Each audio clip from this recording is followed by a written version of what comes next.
Macbeth இருக்கு. மேக்பத்தை கண்டிப்பா வீட்டுல வாங்கி வைக்கணும். நான் அடிக்கடி படிக்க வேண்டியதா இருக்கும். கிங் லியர் அடிக்கடி படிக்க வேண்டியதா இருக்கும்.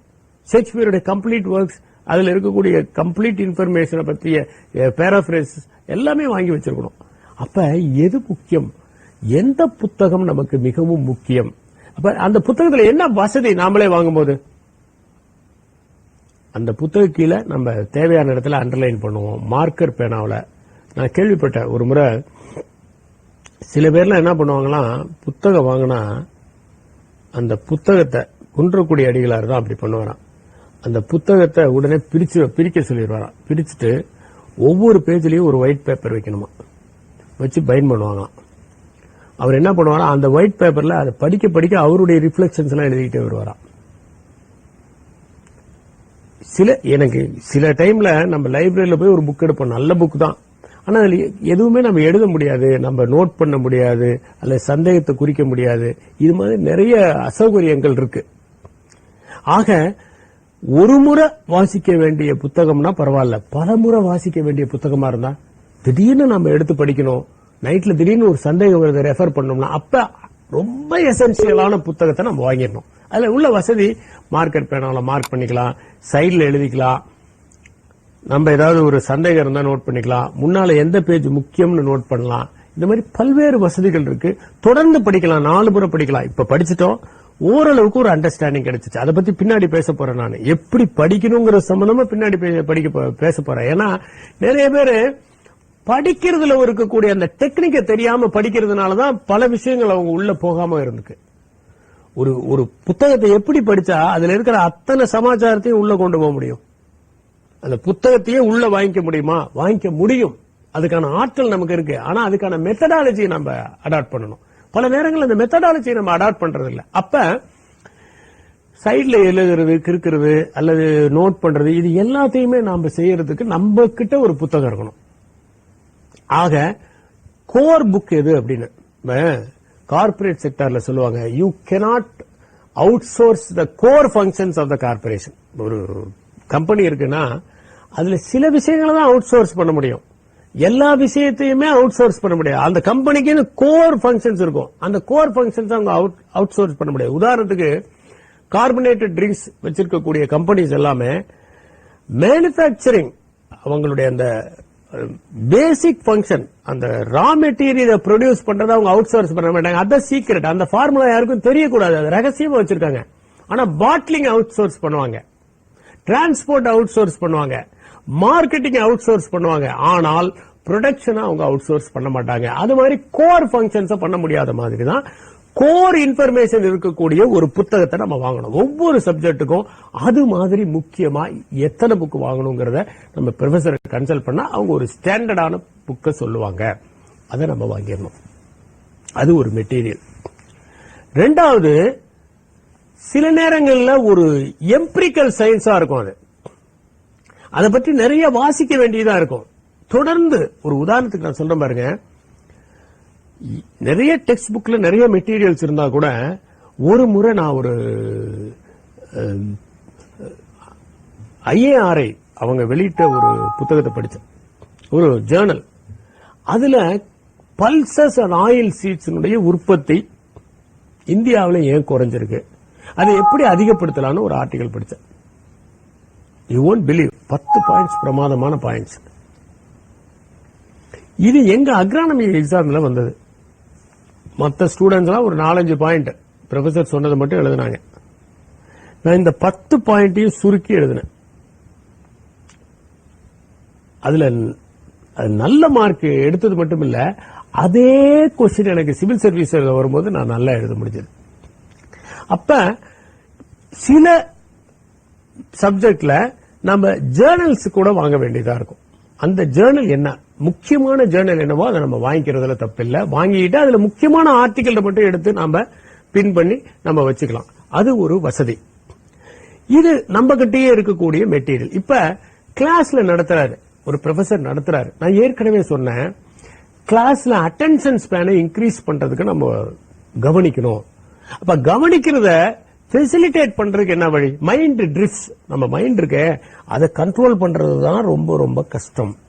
3 நம்பப்பட்ட உண்மைகளை சயின்ஸ் இல்லைன்னு ப்ரூவ் பண்ணுச்சு. ஒன்னு என்னன்னா, earth is the centre of the universe அப்படிங்கிற ஒரு விஷயத்த கோப்பர்னிக்கஸ் தப்புன்னு சொன்னாரு. எர்த் சென்டர் கிடையாது அப்படின்னு. அது ஒண்ணு. ரெண்டாவது, man is the centre of creation அப்படிங்கறதையும் கிடையாது. Man is not the centre of creation அப்படிங்கறத டார்வின் ப்ரூவ் பண்ணாரு. இன்னொன்னு என்ன நினைச்சோம், the mind is in our control அப்படின்னு நினைச்சோம். அதுவும் கிடையாதுங்கிறத ஃப்ராய்ட் ப்ரூவ் பண்ணாரு. ஆக இந்த 3மே ரொம்ப ரொம்ப முக்கியமான ஒரு விஷயம். இந்த 3மே நம்ம கண்ட்ரோல்ல இல்ல அப்படிங்கிற ஒரு விஷயம். மைண்ட் ட்ரிஃப்ட் ஆகும், ஒரு இடத்துலயே இருக்குமா. நம்ம எதை நினைக்க கூடாதுன்னு நினைக்கிறோமோ அதுதான் நமக்கு ஞாபகத்துக்கு வருது. யாராவது ஒருத்தர் அதை மட்டும் நினைக்காதப்பா அப்படின்னு சொன்னா அதை பத்தியே நம்ம நினைச்சிட்டு இருப்போம். அப்ப மைண்ட நாம ஓரளவுக்கு டிசிப்ளின் பண்றதுக்கு இந்த கவனிக்கிறது, நோட்ஸ் எடுக்கிறது. டீச்சர் சொல்றாரு, அப்ப டீச்சர் சில புக்ஸ் சொல்லுவாரு, சில ஜேர்னல் சொல்லுவாரு, ப்ரொஃபசர் திடீர்னு ஒரு கொட்டேஷன் சொல்லுவாரு. இதையெல்லாம் நம்ம நோட் பண்ணிக்கிட்டே வரணும். சில நேரங்கள் என்னன்னா, இந்த ஒரே ஒரு அந்த கொட்டேஷனே அந்த என்டையர் ஆன்சரை நமக்கு கொடுக்கிற மாதிரி இருக்கும். அந்த கொட்டேஷனை வச்சு அந்த என்டையர் ஆன்சரை நம்மளால எழுத முடியும். அந்த அளவுக்கு பவர்ஃபுல்லா அவங்க டீச் பண்ணுவாங்க. அப்ப ப்ரொஃபசர் சொல்றதெல்லாம் நம்ம நோட்ஸ் எடுக்கணும். இந்த மெட்டீரியலும் முக்கியம். அதுக்கப்புறம் நமக்கு ஏற்கனவே ஹேண்ட் அவுட்ஸ் கொடுப்பாங்க. எல்லா காலேஜ்லயுமே ஹேண்ட் அவுட்ஸ் கொடுப்பாங்க. ஒவ்வொரு சப்ஜெக்ட் முடிஞ்ச உடனேயும் ஒரு ஹேண்ட் அவுட் கொடுப்பாங்க. அந்த ஹேண்ட் அவுட் முக்கியம். இப்ப நம்ம என்ன பண்ணணும்னா, நாமளா ஒரு நோட்ஸ் தயார் பண்ணணும். இது எல்லாத்தையும் இன்கார்பரேட் பண்ணி ஒரு நோட்ஸ் தயார் பண்ணணும். அதை எப்படி ப்ரிப்பேர் பண்றது? ஃபர்ஸ்ட் எடுத்த உடனே நம்முடைய ஹேண்ட் அவுட்ல இருக்கக்கூடிய முக்கியமான பாயிண்ட்ஸ் எல்லாம் படிச்சுட்டு அந்த பாயிண்ட்ஸ் எடுத்துக்கணும். அடுத்ததா சப்ஸ்டான்ஷியேட் பண்றதுக்கு ப்ரொஃபசர் என்ன சொன்னாரோ அந்த பாயிண்ட்ஸ் சைட்ல இன்கார்பரேட் பண்ணணும். இப்ப ஸ்டாண்டர்டான ஒரு புக் சொன்னாங்கல்ல, அந்த புக்ல இருக்கக்கூடிய எக்ஸ்ட்ரா இன்ஃபர்மேஷனை இன்கார்பரேட் பண்ணி அதுல இருக்கக்கூடிய டயகிராம்ஸ், சார்ட்ஸ் இதெல்லாம் இன்கார்பரேட் பண்ணணும். அடுத்ததா நம்ம லைப்ரரிக்கு போய் நம்ம புதுசா வந்திருக்கக்கூடிய ஜேர்னல்ஸ், அதுல என்னென்ன ரெலவெண்டா இருக்கு, அல்லது வேற புக்ஸ், ஃபாரின் டெக்ஸ்ட் புக்ஸ் இதெல்லாம் பார்த்து என்னென்ன மெட்டீரியல்ஸ் இன்னும் அடிஷனலா ப்ரிப்பேர் பண்ண முடியுமோ அதெல்லாம் ப்ரிப்பேர் பண்ணணும். இன்னும் சொல்ல போனா, என்னைக்கு ஒரு சப்ஜெக்ட சொல்றாங்களோ அன்னைக்கே இந்த வேலையை நாம செஞ்சிட்டோம்னா நம்மளை யாராலையும் வீழ்த்த முடியாது. யூனிவர்சிட்டி டாப்பர் நீங்க தான், சந்தேகமே கிடையாது. நம்ம பிரச்சனை என்னன்னா, இன்னைக்கு நடத்தினதை அப்படியே விட்டுட்டு 4 நாள் கழிச்சு படிக்கும்போது அது ஏதோ ஒரு புதிய சப்ஜெக்ட் மாதிரி நமக்கு தெரியுது. ஏன்னா நாம ஒன்ன கவனிக்கும் போது அது ஷார்ட் டேர்ம் மெமரிக்கு போகுது. பிறகு அதை லாங் டேர்ம் மெமரிக்கு நம்ம அனுப்புறதுக்கு தான் அன்னைக்கே படிக்கிறது. உன்னை கவனிச்சா அந்த 9 மணி நேரத்துல படிக்கிறது ரொம்ப மஸ்ட். இதெல்லாம் பற்றி நான் ஏற்கனவே பேசினாலும் இப்ப எக்ஸாம்ங்கிறதுனால மறுபடியும் அதை எம்பசிஸ் பண்றேன். சில விஷயங்களை அண்டர்லைன் பண்ண வேண்டியதா இருக்கு, சில விஷயங்களை திரும்ப சொல்ல வேண்டியதா இருக்கு. புது கவிதை வாசிக்கிறவங்க ஒரு லைனையே திரும்ப சொல்ற மாதிரி.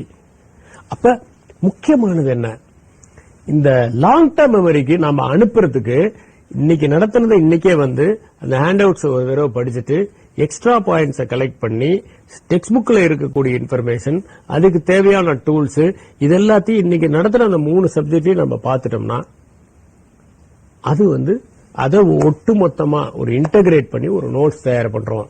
இதுதான் ஹேண்டியான ஒரு நோட்ஸ். எக்ஸாமுக்கு முதல் நாள் இந்த எல்லாத்தையுமே எல்லா புத்தகத்தையும் விரிச்சு வச்சுக்கிட்டு அங்க பிரதட்சணை செய்ய முடியாது. அப்ப இந்த அப்டிராக்ட் நோட்ஸ் மட்டும் படிச்சா போதும். இதுல ஏதாவது சந்தேகம் இருந்தா எடுத்து பார்த்துக்கலாம், அந்த மூலத்துக்கு போயிடலாம். அப்ப நோட்ஸ் ப்ரிப்பேர் பண்ணும்போது சில விஷயங்கள் நாம செய்யணும். ஸ்கூல் மாதிரி கிடையாது. ஸ்கூல்ல என்னன்னா பாஸ்கல் லா அப்படின்னா பாஸ்கல் லாவை எழுதிட்டு போயிருவோம் நம்ம. ஆனா இது அட்வான்ஸா இருக்கு. அப்ப என்ன பண்ணுவோம், ரீசெண்டா சில கண்டுபிடிப்புகள் இருக்கும், ரீசெண்டா சில எக்ஸ்பெரிமெண்ட்ஸ் இருக்கும். அதெல்லாம் எழுதும்போது எந்த ஆத்தர் அதை பண்ணாரு, எந்த ஜேர்னல்ல அதை பத்தி வந்திருக்கு, நீங்க புதுசா ஒரு பாயிண்ட் எழுதுறீங்கன்னா ரெஃபரன்ஸையும் பிராக்கெட்ல எழுதணும். அப்படி நீங்க எழுதுறீங்கன்னா உங்களுக்கு அதிக மார்க் வரும். அதனால அந்த நோட்ஸ் எழுதும் போது அதையும் நம்ம மென்ஷன் பண்ணி எழுதணும். நம்ம நினைக்க கூடாது, நான் ரொம்ப நல்லா எழுதினேன் எனக்கு மார்க் கம்மி ஆயிருச்சு, அல்லது நான் ரொம்ப நல்லா எழுதினேன் எனக்கும் 8 தான் கொடுத்தாரு அவருக்கும் 8 தான் கொடுத்தாரு ப்ரொஃபசர், அப்ப இவ்வளவு நல்லா படிச்சு எழுதுறதுல என்ன யூஸ் இருக்கு அப்படின்னு நினைக்க கூடாது. இந்த மாதிரி நீங்க ப்ரிப்பேர் பண்ணீங்கன்னா இது இன்னைக்கு இல்லைனாலும் பின்னொரு காலத்துல ப்ரிப்பேர் ரொம்ப யூஸ்ஃபுல்லா இருக்கும். ஒரு campus extra knowledge, extra wisdom ஹெல்ப்ஃபுல்லா இருக்கும். ஒரு காம்படிட்டிவ் எக்ஸாம் எழுதும் போது இது ஹெல்ப்ஃபுல்லா இருக்கும். அங்க உங்க பிரசன்டேஷன் அவுட்ஸ்டாண்டிங்கா இருக்கும். அங்க you will be evaluated for better performance. அதனால ஒவ்வொரு சப்ஜெக்டுக்கும் அன்னைக்கு நடத்தினதுக்கு அன்னைக்கே நாம லைப்ரரியில போய் நம்ம மெட்டீரியல்ஸ் கலெக்ட் பண்ணி நோட்ஸ் 3 சப்ஜெக்ட் எடுத்திருப்பாங்க, நம்ம 2 சப்ஜெக்ட் எடுத்திருப்பாங்க, அதுல கலெக்ட் பண்றதுக்கு டோட்டலாவே நமக்கு தேவையானது ஒரு 1 hour தேவைப்படும். அவ்வளவுதான். அது ஒரு நேக் தான். சில நேரங்கள்ல சிலது செய்யும் போது தொடக்கத்துல கஷ்டமா இருக்கும். ஒரு குழந்தை நடக்கிறதுக்கு எவ்வளவு சிரமப்படுது, 1 வருஷம் ஆகி நிக்கிறதுக்கே சிரமப்படும். ஏன்னா மசில்ஸ் ஸ்ட்ரெச் பண்ணணும், கான்சியஸா ஸ்ட்ரெச் பண்ணி இப்படி நிக்குது. அப்ப பிரெயின்ல இருந்து அதுக்கு அந்த இன்ஸ்ட்ரக்ஷன் எல்லாம் போகணும், செரிபல்லத்துல இருந்து போகணும். அதுக்கு போய் இன்ஸ்ட்ரக்ஷன் போய் நிக்கிறதுக்கு எல்லாம் பேலன்ஸ் பண்ணி நிக்கிறதுக்கான ஒரு பயிற்சி தேவைப்படுது. அப்புறம் என்ன, கொஞ்ச நாள் கழிச்சு ஆட்டோமேட்டிக்கா அது நடக்க ஆரம்பிச்சிடும். முதல்ல நோட்ஸ் எடுக்கும்போது ஸ்கூல்ல இது வரைக்கும் நம்ம எடுக்கலையே, கஷ்டமா இருக்கும். அதுக்கப்புறம் பார்த்தா எதை எடுக்கணும், ஒரு 1 monthல நம்ம ஒரு ஜேர்னல் எடுத்து இதுல என்னென்ன தேவைங்கிறது ஈஸியா ஃபில்டர் பண்ணி, நாங்களாம் காலேஜ் சேர்ந்த உடனே அந்த ஜேர்னல் செக்ஷன்ல உட்காந்துருப்போம், ஏதாவது ஒரு டேர்ம் பேப்பருக்காக உட்காந்துருப்போம். அப்போ ஒரு சில ப்ரொஃபசர்ஸ் வருவாங்க, இவ்வளவு ஜேர்னல்ஸ் எடுத்துட்டு வந்து இந்த டேபிள் மேல வைப்பாங்க. நாங்க ஐயோ இவ்வளவு இருக்குத எப்படி படிக்க போறாரு அப்படின்னு நினைச்சா அவர் அப்படியே புரட்டுவாரு. அவருக்கு தேவையானது எந்த ஜேர்னல் இருக்கோ அதை எடுத்து கரெக்டா அது பாயிண்ட் நோட் பண்ணி ½ an hourல எல்லாம் முடிச்சுட்டு போயிடுவார். அப்புறம் பார்த்தா எங்களுக்கு கிளாஸ் நடத்தும் போது அந்த முக்கியமான விஷயம், புதிய இன்ஃபர்மேஷன் வந்து பிரமாதமா சொல்லுவார். அது நம்ம கேட்க முடியும். அது மாதிரி இது ஒரு ஸ்ட்ராட்டஜி, இது ஒரு நாக், இத பிராக்டிஸ் மூலமா நம்மளால அடைய முடியும். அப்ப அந்த அப்டிராக்ட் நோட்ஸ் நீங்க ப்ரிப்பேர் பண்ணிட்டு வந்துட்டு ஒரு தடவை அப்படி புரட்டி பார்த்துட்டீங்கன்னா போதும். அப்ப லாங் டர்ம் மெமரிக்கு போயிடும். அடுத்தது என்னன்னா, இன்னைக்கு ஒரு பிராக்டிகல் செஷன் நடந்தது, 3 மணி நேரம் ஒரு பிராக்டிகல் செஷன் நடந்தது. அந்த பிராக்டிகல் செஷனை பத்தி நாம ஒரு முறை ரீகேப்சுலேட் பண்ணோம். இன்னைக்கு என்ன பண்ணோம், இதை பண்ணணும், எப்படி பண்ணோம், இப்படி பண்ணோம், இந்த ஸ்டெப்பை பண்ணணும். நமக்கு அந்த கொடுத்திருப்பாங்க, ஃபர்ஸ்ட் எடுத்தோன்னு ஒரு டிக்டேஷன் கொடுப்பாங்க, எப்படி பண்ணணும்னு ப்ரொசீஜர், அதெல்லாம் ப்ரொசீஜர் இன்ஃபரன்ஸ் எல்லாம் அதை ஒரு தடவை பார்த்துடணும். பார்த்துட்டு நல்ல நண்பர்களோட உட்கார்ந்து அந்த எக்ஸ்பெரிமெண்ட் நீ எப்படி பண்ண, நீ எப்படி பண்ண, நீ எப்படி பண்ண அப்படின்னு ஒரு தடவை அசை போடணும். இதுக்கு பேர் என்னன்னா லேர்னிங் வித்தவுட் ரீடிங். நல்ல நண்பர்களோட டிஸ்கஷன் பண்ணும்போது பாதி புரிஞ்சது கூட முழுசா புரிய ஆரம்பிக்கும். சில நேரங்களில் சில அசம்ஷன்ல செய்வோம், ஆனா அது கிளியர் ஆகிறது ஒரு நல்ல டிஸ்கஷன்ல. அப்ப நல்ல நண்பர்களோட உட்கார்ந்து டிஸ்கஸ் பண்ணும்போது அந்த விஷயங்கள்லாம் நமக்கு கிளியரா வரும். இது அடுத்த எக்ஸசைஸ். அப்ப என்னாச்சு, இன்னைக்கு என்ன நடத்தினாங்களோ அதை பற்றி தேவையான மெட்டீரியல்ஸ் எல்லாம் கலெக்ட் பண்ணிட்டோம். டெக்ஸ்ட் புக்ல இருந்து கலெக்ட் பண்ணிருக்கிறோம், ஹேண்ட் அவுட்ஸ்ல இருந்து கலெக்ட் பண்ணிருக்கோம், ப்ரொஃபசர் கொடுத்த அந்த ப்ரொஃபசருடைய கிளாஸ்ல இருந்து சில பாயிண்ட்ஸ் எடுத்து எழுதியிருக்கிறோம். அப்புறம் லைப்ரரியில இருக்கிற புக்ஸ், ஜேர்னல்ஸ் அதுல இருந்து தயார் பண்ணிருக்கிறோம். இப்ப நமக்கு மெட்டீரியல் ரெடி.